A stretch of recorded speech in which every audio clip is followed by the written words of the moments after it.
এলাকার মানুষদের বিশেষ এই বন্ধুকে চেনাতেই ওয়াকি টকি মাইক নিয়ে রাস্তায় নামছে নীল শাড়ি পরা দিদিরা।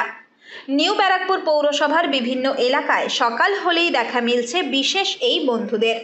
নাগরিকদের মধ্যে বর্জ্য পৃথকীকরণ সম্পর্কে সচেতনতা বাড়াতে পৌরসভার উদ্যোগে চালু করা হয়েছে অভিনব এই পদ্ধতি। প্রত্যেকটা নির্মল সাথী তার অঞ্চলে ৮-১০টা বাড়ির মাঝখানে দাঁড়িয়ে সুদাত প্রেরিতই যে প্রচারপত্রটা, যেটা বাড়িতে বাড়িতে যে অ্যাওয়ারনেস করা, কবে সবুজ বালতিতে পচনশীল, নীল বালতিতে অপচনশীল বর্জ্য দেওয়া হবে, এই সম্পর্কে সচেতন করার জন্য আমরা প্রত্যেকটা নির্মল সাথীকে একটি করে ওয়াকি টকি দিয়েছি। সেই ওয়াকি টকির মাধ্যমে এটা প্রচারিত শুক্র থেকে বুধবার পর্যন্ত এটা করা হবে। মঙ্গলবার দিন হলো অপচনশীল পদার্থ, প্লাস্টিক ওয়েস্ট, আর বাকি কটা দিন হলো পচনশীল পদার্থ। এইটাকে যাতে সেগ্রিগেট করে রাখে মানুষ, সেইটাকে বোঝানোর জন্য আমরা এই পদ্ধতি ব্যবস্থা করি। পচনশীল ও অপচনশীল বর্জ্য আলাদা করে নির্দিষ্ট দিনে পুরসভার গাড়িতে ফেলার বার্তা পৌঁছে দিতে নির্মল সাথী মহিলারা নীল শাড়ি পরে এবং ওয়াকি টকি সাউন্ড সিস্টেমের মাধ্যমে এলাকায় ঘুরে ঘুরে প্রচার চালাচ্ছেন।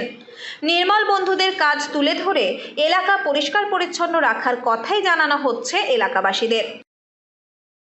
আমি আপনাদের এলাকার নির্মল সাথী, আমার সাথে আছেন নির্মল বন্ধু, পৌরসভার নির্মল বন্ধু এবং পৌরসভার দেয়া বিন ছাড়া অন্য কোথাও বর্জ্য ফেলা কঠোরভাবে নিষিদ্ধ।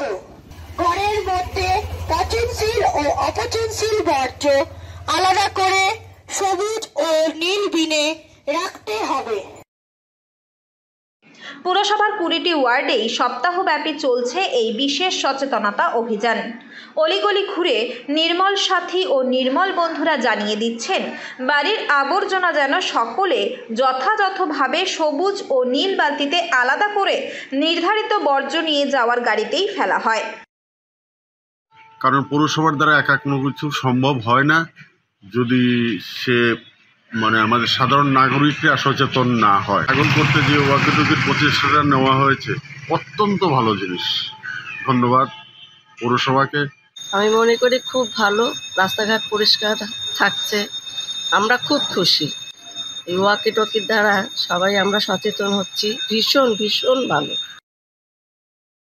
নাগরিকদের মধ্যে সচেতনতা সৃষ্টি হলেই শহর হয়ে উঠবে আরও পরিষ্কার পরিচ্ছন্ন ও রোগমুক্ত। এলাকার মানুষজনও পৌরসভার এই উদ্যোগকে সাধুবাদ জানিয়েছেন।